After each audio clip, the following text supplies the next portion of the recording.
Assalamualaikum warahmatullahi wabarakatuh. Malam ini kita mau membahas, yaitu temanya tentang selisih pendapat membawa hikmah. Jadi kita di dalam kehidupan sehari-hari yang namanya perbedaan pendapat, perbedaan paham, perbedaan keyakinan maupun perbedaan agama, perbedaan teknologi maupun manajemen, itu adalah sesuatu hal yang biasa yang harus kita hadapi di dalam kehidupan di dunia nyata ini. Tapi kita harus bisa menyikapi dalam segi bentuk apapun yang jangan sampai menimbulkan perselisihan atau selisih pendapat. Tapi kita harus bisa mengambil hikmah dari segala perbedaan. Kalau perbedaan itu dilawan, kita mesti menjadi lawan. Tapi kalau perbedaan itu kita ambil hikmahnya, kita harus belajar dari perbedaan. Maka kita nanti bisa menimbulkan keselarasan, bisa mendapat hikmah. Suatu contoh, seumpama ada perbedaan agama satu sama lain, itu tidak masalah, itu kehendak Allah. Allah itu membuat seluruh alam semesta ini, Islam semua bisa, Kristen semua bisa, Buddha semua bisa, dan membuat kafir semua juga bisa.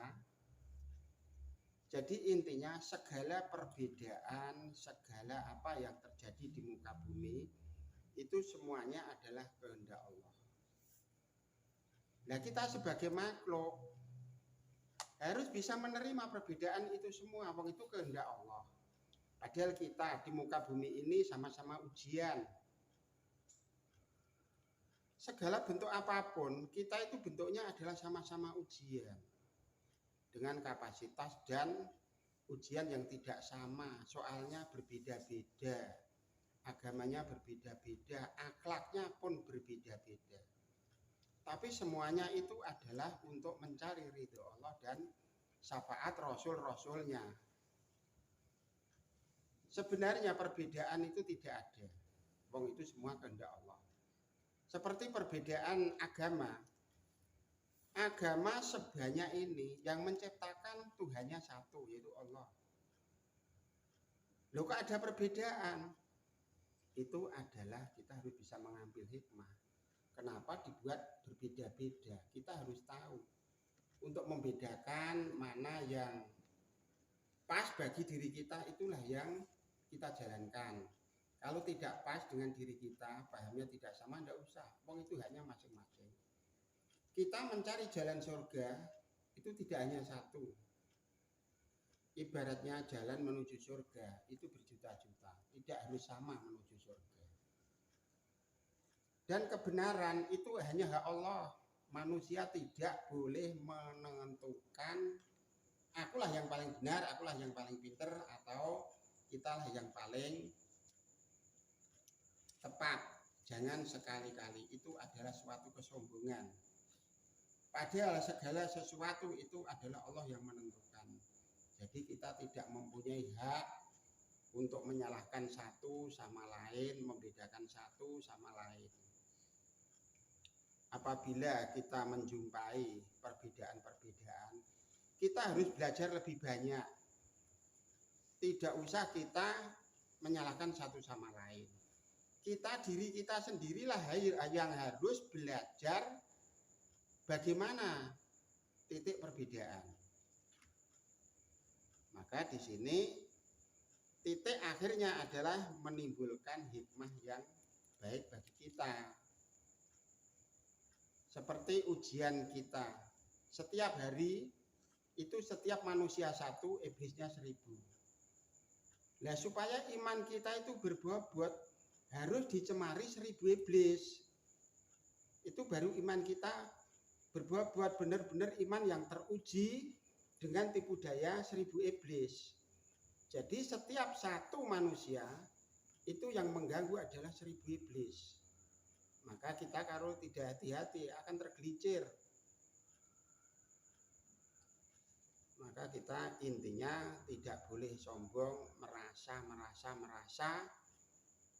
atau biar dipuji tentang apapun itu malah salah.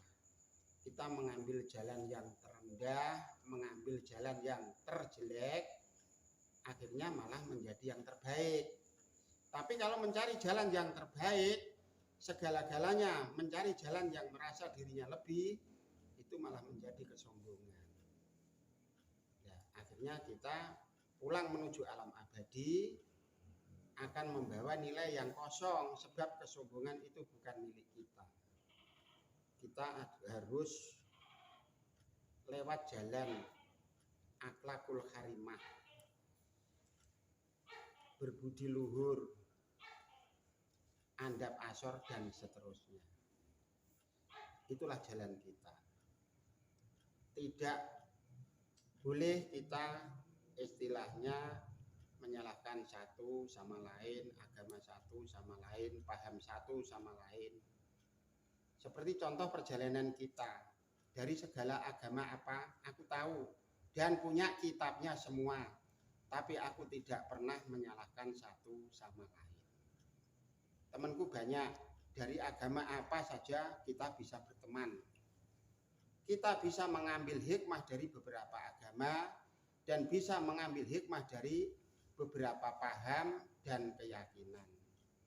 Islam sendiri banyak sekali jenisnya, pahamnya banyak sekali. Tapi di situ setiap ada perkumpulan, mesti aku mengikuti supaya kita bisa tahu apa isinya. Jangan menyalahkan. Tapi kita belajar di dalamnya bagaimana isinya. Nah, itu yang benar. Kadang-kadang banyak orang, banyak temen wong ora erti njaba jerone wae nyalah-nyalahke, nyesat-nyesatke. Itulah namanya orang yang berjiwa syirik. Seolah-olah dia ingin lebih pintar, lebih tahu, lebih mengerti. Tapi padahal dia sendiri tidak tahu asal usul. Nah, itu yang tidak pas bagi ajaran di sini. Kita setiap membahas tentang apa kita harus tahu dalamnya. Lah wong ngerti ini hanya setengah, terus dia ngomong, akhirnya apa? Menjadi fitnah. Padahal fitnah itu nanti bisa menimbulkan munafik dan seterusnya. Maka teman-teman kita harus berhati-hati untuk menjalani hidup, sama-sama mencari ridho Allah, sama-sama mencari rahman rahim Allah. Itu adalah 1000 jalan menuju alam abadi. Kita semua sudah usianya panjang. Kita harus benar-benar menjadi calon penghuni abadi yang benar. Sudah tidak waktunya kita mengejar materi dan kedudukan. Itu sudah lanjut usia. Maka kita setiap hari, setiap waktu harus benar-benar digunakan roh dan jiwanya untuk mengabdi kepada Allah. Roh dan jiwanya harus mengabdi kepada Allah. Dan fasilitas yang diberikan kepada diri kita semua harus dikembalikan di jalan Allah. Itu kan sudah suatu pedoman. Kita roh dan jiwa itu milik Allah. Terus materi apa yang diberikan Allah kepada kita itu bukan hasil karya kita, bukan kemampuan kita. Itu semuanya atas ridho Allah. Untuk menguji diri kita sampai di mana. Terus kita harus pulang ke alam abadi. Seluruh fasilitas harus dikembalikan di jalan Allah kembali. Sebagian ada yang diamanatkan keturunannya, sebagian ada yang untuk berjuang, dan sebagian diamanatkan hal-hal yang lain yang penting yang berhubungan dengan jalan Allah. Bentuknya seperti itu. Nah, kalau kita di dunia hanya berpikir tentang urusan dunia, besok di akhirat akan rugi. Kalau berpikir tentang akhirat, dunia akan mengikuti. Sebab apa? Kesuksesan dunia itu adalah cahaya surga. Nah, pendapat-pendapat seperti itu yang harus kita pahami.